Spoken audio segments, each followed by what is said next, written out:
survie, du monde tente de survivre, hein, comme tout le monde. Et encore, moi, je pense que je suis plutôt privilégiée comparée à d'autres parce que depuis hier, j'arrive à avoir l'électricité un peu d'eau aussi, mais on n'a toujours pas de toit.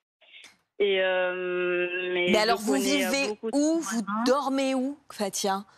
Alors moi, je dors chez mon propriétaire au rez-de-chaussée parce que moi, je suis au premier étage et pendant le cyclone, pendant qu'on traversait l'œil, bah, mon toit s'est arraché. Il s'est envolé. Et je voyais le ciel à travers des trous. Enfin, c'était juste cauchemardesque et j'ai eu très peur. J'ai eu une grosse crise d'angoisse. J'avais même plus à bouger. Heureusement, j'étais encore en contact avec des amis en France hexagonale qui essaient de me rassurer en me disant tenez bon, il reste encore 1 heure. Enfin, mais 1 heure, c'est long en fait. Et là, j'ai eu mon voisin et mon propriétaire qui ont été très courageux sur le coup parce qu'ils sont montés nous chercher, ma fille et moi, en fait. Et c'est comme ça qu'on a couru vers le rez-de-chaussée pour nous réfugier en plein vent, Ils vous ont sauvé la on a juste vie. eu de la chance, quoi. C'est ça. Et depuis, on est resté en bas jusqu'à ce que ça passe. Et le jour suivant, j'y suis restée encore et on y reste encore. Le temps qu'on puisse avoir un toit correct, en fait. Parce que quand il pleut, il pleut à la maison. Et voilà. Comment vous faites Et pour encore, manger, hein, Fatia? pardon. Comment faites-vous pour manger? J'ai encore ma gazinière qui fonctionne.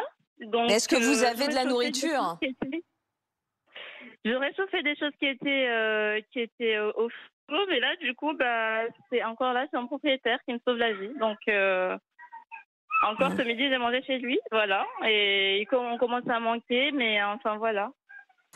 Quel Mais âge, quel âge a votre dans fille? votre appel, j'ai eu une amie qui est à Tsunzu, donc parce que moi je suis à Petite-Terre, une amie de Tsunzu qui me dit, dis-leur de nous envoyer ne serait-ce que de l'eau parce que jusqu'à présent, même pas de pompiers, il y a personne qui est venu nous voir, on ne sait pas comment on va survivre. Je dis on est tous dans le même bateau là-dessus, c'est vrai que personne n'est venu nous voir.